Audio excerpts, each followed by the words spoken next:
Last time we seen you, we were going to Tech. Thought we did a good job there. Starting pitching's been really good, especially on a team that had scored 40 runs for the weekend.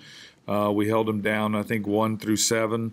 I think the turning point in that game, the top of the ninth, we had runners at second and third, no outs, and we failed to get that run in. I thought if we could have got that run in right there, we'd have went up 3-2.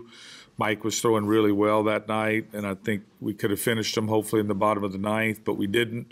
We got off the field 2-2 instead of up 1. We went into the bottom of the ninth. They worked themselves around the first and third with 2 outs, and then they've got the critical hit at the critical time of the game and ended up winning. From there, we got back, took off to Sam, got fogged out on the first night, pushed it back to a doubleheader. Again, I thought our hitters did a great job in the doubleheader, scored enough runs to win, and I thought the starting pitching did a great job. Our biggest issue, of course, that's flared up is from the 7th inning on, not being able to get off the field, not being able to stay away from the 3-run inning. That's the thing that's done us in, did it in for us, both the doubleheader and again on Sunday. So we're going to have to solve that at this point in time, but I thought our hitters did a good job throughout the weekend. I thought our defense did a good job throughout the weekend, and I think our pitching's done an exceptional job. We just got to solve from the 7th, the back end of the bullpen, the 7th, 8th, and 9th. So that's the number one thing we've got to be able to do, and at least pitch away from the 3-run inning. We're giving up big innings, not just a run here and a run there. So, ultimately that's what we've got to be able to do. If we can do that and pitch on the back end and continue to stay where we're at with our starting pitching and our defense. And I thought our hitters did a good job after being walked off on Wednesday, and then on the front end of the doubleheader, being able to come back and really get after it in the second game of that doubleheader. They did an exceptional job. Our starter did a great job. Starters have been doing a great job. Our ERA is almost under 1 with our starters, but it's what we're doing from the 7th on that's got us in some trouble. So we're going to have to solve that. Tomorrow we'll head to Southeastern. They played better this weekend against Stony Brook. I think they've won 2 out of 3 this weekend. We'll throw a bunch of arms and then try to realign ourselves for the weekend. Gunner will be back out on Friday night. And then from there, Harton's been throwing very good, and Perrin's been throwing very good, and Lamont's been throwing good, and Jay Schultz has been throwing good. We just got to get these other guys that have not thrown well to help us out. So we'll throw a bunch of different arms on Tuesday, and whoever will start will be a sharp start, and then from there get some arms in behind him and just keep running some of these younger and inexperienced guys back out there until hopefully they can settle in. And they pitched okay over the weekend here because, again, the momentum's not against them.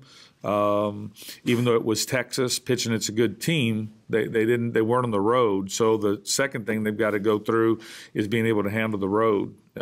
Matt's got an offense that we've been fortunate before we went into there being 5-1 against it. We know how to pitch against it with the older guys, and that's what you saw innings 1 through 7. But we couldn't stop the momentum after the 7th with the younger, inexperienced arms, and that's what you have to do with that offense. Is you have to stop it from spinning you out of control. And from the 7th on, their offense did a good job of spinning the inexperienced arms out of control. So that's the one thing we've got to solve. I think if we can keep the other things where they're at, last year when we got out to a slow start with our hitters, we had to get the pitchers to keep pitching and buy the hitters some time.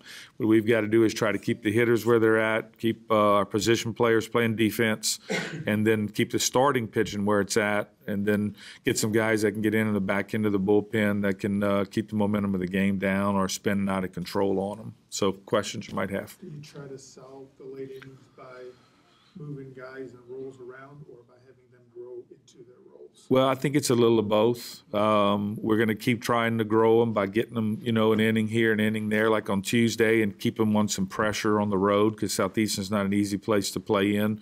But that'll be good for them because they're a little protected at home, but they've never been through the feeling of being on the road before like that. So that was good this weekend. I'm glad we were at Tech. In fact, at Tech, we took a team that had scored 40 runs on the weekend and held them to 1 through 7. We just gave up the critical hit at the critical time. But I thought if we could have went up 3-2 or at least get that one run in. Danny hit a ball to bases loaded. Left fielder made just a great catch. I thought we were that close from breaking that game open right there, and we didn't. But it was good to be on the road with these guys, and again to be on the road this weekend against a tough offense to pitch against. They're fast, they're older, they're veteran-like, they know what they're doing.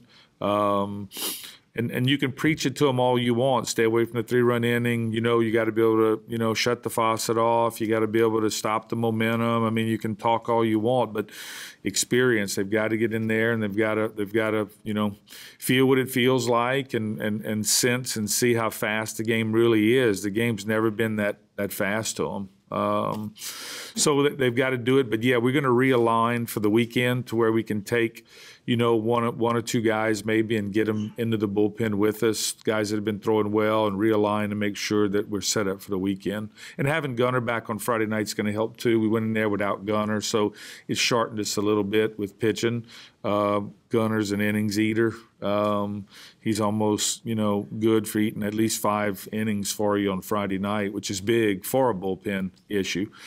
But again, that's what you have when you lose guys like Demo and Stokey and those guys. You can take people for granted for a while, and then start to see the value of age and experience, especially late in the game, especially on the road. That's where momentum really hits you the biggest. At your place, you can kind of keep momentum down because our fans aren't really feeding them momentum or adrenaline. But when you're on the road, they're fans, and it's different. It's just different on the road. So we have to solve that. We're going to work as hard as we can to get it done. I think experience is going to help a little bit, but then also maybe rearranging a few things too will help also. Speaking of Southeastern, they're known to be pretty aggressive on the base path with steals and with hit and runs. Do you like that challenge for your young pitching staff to go against something like that? Well, that's what Deggs is, and if you look at all the veteran arms that we had that kept everything slow, there was hardly no stolen bases, no hitting and running, and for 7 innings, we're on top of them. Once he caught a young, inexperienced arm out there, and a flare fell in, and a ground ball, in the infield that just we couldn't get the out on it. It just started the momentum, and then all of a sudden he hit and ran. All of a sudden he stole, and then now that younger guy, they don't see that in high school. They just don't, and they don't see the discipline of the hitter in a hit and run. Very rarely you see hit and runs in high school at all. So yeah, no, I like it. I like it as tough as you can get it. I've always liked that because I think that's the way you try to get weathered.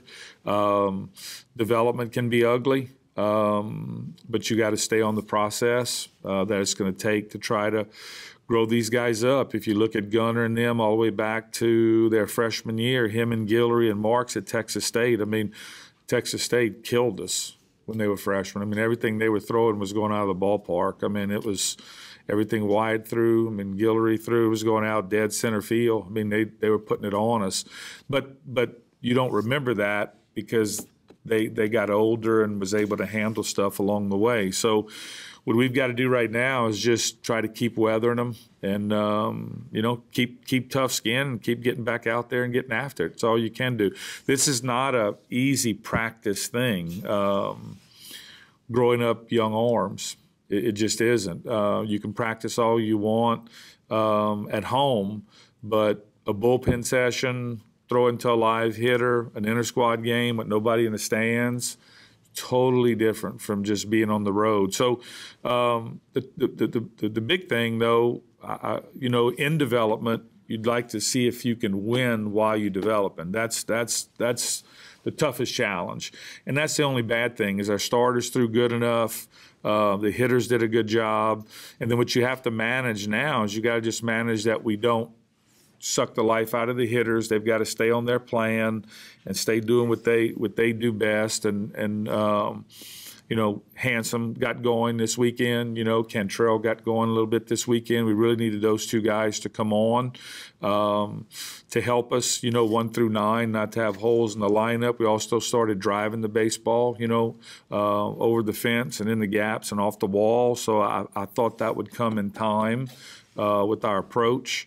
So if we can stay there and then just try to grow, you know, just really 4 or 5 arms that are really inexperienced. If we can do that, we've created a little bit of enigma, you know, which is not always good in sports. You know, you can get labeled, you know. So now, of course, having done something 3 or 4 times, we're going to get labeled, and I think it's going to keep showing up again until we can solve it. We're going to pitch good innings 1 through 6, and then, you know, the monster's going to show up. But, you know, we've created it, so we're the ones that have to kill it. How important is it for you guys to get off to a good start against Maryland, just get some momentum going in a series? Well, I mean, you know, you got Gunner coming back out on Friday. So, you know, that's our momentum guy right there. Our hitters just have to stay doing what they're doing. And our starters don't worry me. I mean, all our starters are under almost a 1 ERA. That's not our issue, innings 1 through 6. It's really the back end of the pen that we just really have to solve. So hopefully we can score some runs to take a little pressure off that. Then hopefully we can continue to learn how to stay away from the 3-run inning. I mean, that's if you look back through our whole career here in pitching, you know, 25 years of it. I mean, we the first or second in the league in pitching over a 25-year run. Well, that's because we stay away from the 3-run inning. What's happening now is we're giving up the 3-run inning. Actually, more than 3. We just refer to anything that's a 3 on up as a 3-run inning. So we've got to get back onto that, being able to get the critical out when it's time to get the out, get rid of the walk.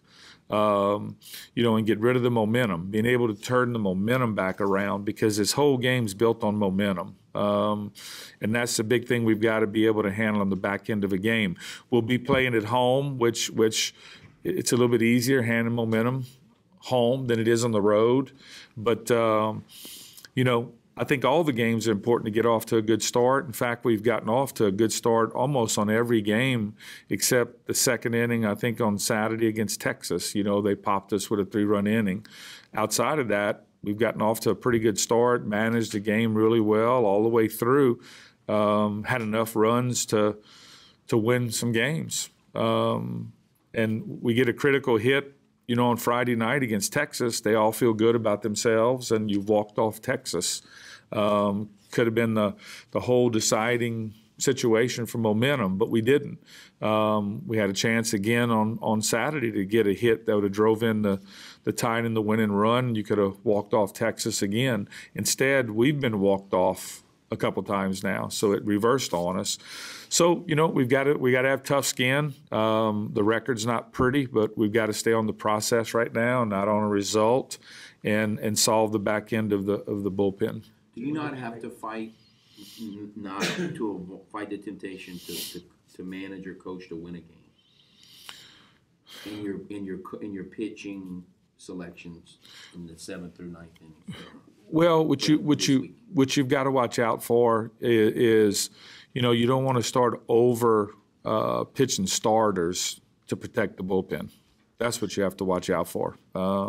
Starters can do what they can do for you, but they've got to, you know, hand the baton off to somebody that can come in and take it from there. I think that's the biggest issue when you sometimes have an inexperienced bullpen, is sometimes you'll have a tendency to go with starters a little too long. Do you have an idea, is it through 2 weeks, like, do you narrow the bullpen to 2 or 3 guys as opposed to 5 or 6 guys? And have you been able to identify through all this who that would be? Yeah, I think so. I think that's what we're going to try to do this weekend, is realign it this weekend and do that right there. Take 1 or 2, 3 guys and then go with those guys, yes. Gunner, inflammation, and was that almost expected a little bit, or it's just precautionary? Yeah, I think anytime you come off what he came off of and had his first outing, what we wanted to do is on Monday we were planning no matter what to just get him evaluated, look at it, make sure that the anchor, the UCL, everything was in good shape and everything is in tip-top shape. We just saw just a very, very small piece of inflammation, and it wasn't even on the UCL ligament or on the anchor or anything. So if it had been a weekend that we were playing for the conference championship, something like that, he could have went Saturday or maybe even Sunday. But we sat down together and said, hey, it's early. Why don't you skip it? Instead of trying to come out of the bullpen on Saturday or Sunday or something, why don't you just skip it? And then after Friday's game, then of course it was fogged out. But after Friday's game, act like you pitched that game, and then just start on your routine again for this Friday. So that's what he's doing. He's back on his routine for this Friday. Well, one more question. What led you to going Aaron and Gordon? Once you decided no gunner, what made Austin the quote-unquote Friday night guys?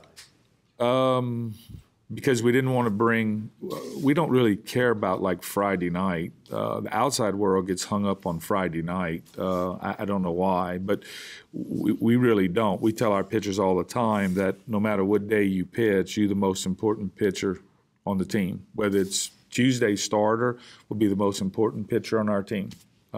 Because we're playing Tuesday. If we play Friday, then whoever the starter is will be the most important guy. Harton had thrown, he's coming off his injury, which was not surgical, but we had moved him up from a day early to start. We didn't really want to move him up 2 days early. If we didn't have to. Of course, it got fogged out. We didn't know that was going to happen. So that's really the driving force there is we just didn't want to move him up 2 days early instead of just 1 day early. What is your rotation figure to be this weekend? We'll see, because Perrin's a movable part. He's one of the movable guys that can pitch in the bullpen or as a starter, whatever the case may be. So that's what we're going to talk about as coaches, is how we're going to do it behind after Gunner.